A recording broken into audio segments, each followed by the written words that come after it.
Hello, my name's Mrs. Mason, and today I'd like to read to you this book called Jake's Cave by Lou Coenzler.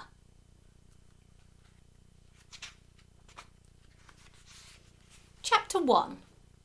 Something Sensible. It was half term. Mum and Dad had to go to work. "Why don't I take the children out for a treat?" suggested Uncle Paul.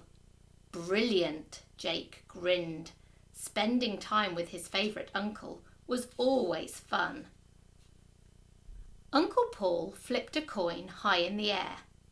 "If it lands on heads, Pip can choose the treat," he said. "Tails, and it's up to Jake." "Fairy world!" cried Pip, but the coin landed on tails. Jake knew at once where he wanted to go. "Windy Beach," he said. Uncle Paul had taken him there once before, when Pip was just a tiny baby. "Good choice," agreed Uncle Paul.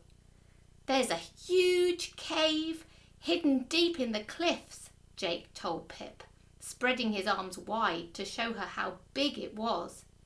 "It's the best place in the world to hunt for treasure."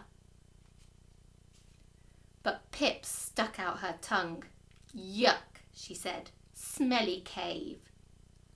"Don't come then," said Jake with a mischievous grin. "But if you don't, you won't see the dragon." "What dragon?" asked Pip, her eyes wide and curious.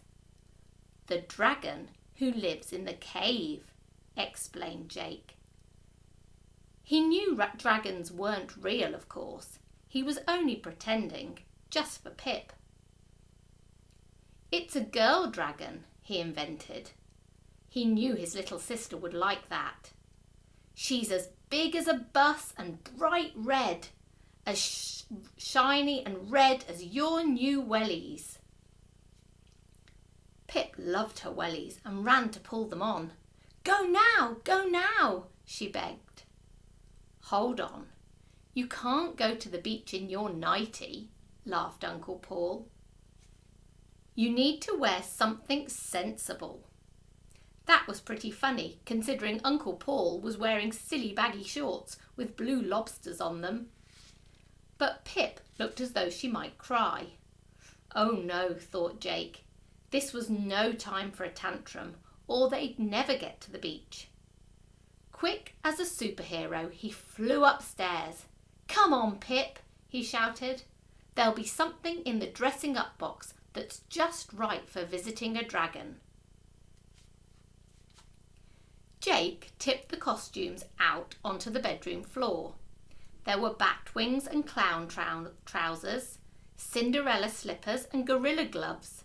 There was also a slimy grey wetsuit that used to belong to Dad. Jake flung the suit around his shoulders and wobbled his arms like a giant squid. "You could dive to the bottom of the sea and look for sunken ships in this," he said. But Pip shook her head and frowned. "How about my pirate costume?" asked Jake. "Pirates love the seaside." He hopped about with a patch over one leg, pretending he was Peg-Leg Jake. "Shiver me timbers, Pirate Pip," he chuckled. But Pip shook her head again. She went over to the box and dug out a bright pink tutu and a pink and purple furry cloak, which she pulled on. She added a sparkly gold tiara and began to twirl around in her wellies. "I'm a ballerina princess," she sang. "I will dance for the dragon in her cave." "Don't you know anything?" sighed Jake. "Dragons eat princesses. Dressed like that, you'll be gobbled up in one gulp." "The dragon won't eat me, silly," laughed Pip. She picked up a knight's helmet and a chainmail vest and gave them to Jake. "You will protect me, brave knight." Jake grinned. The knight's costume was one of his favourites. "I suppose I could wear these," he said. "We are going to a dragon's cave, after all." He strapped on the armour, grabbed his sword, and charged back down the stairs. "Beware, dragon! I am Sir Jake the Brave," he roared. He lunged at the tablecloth, then turned to fight a fierce mop and bucket.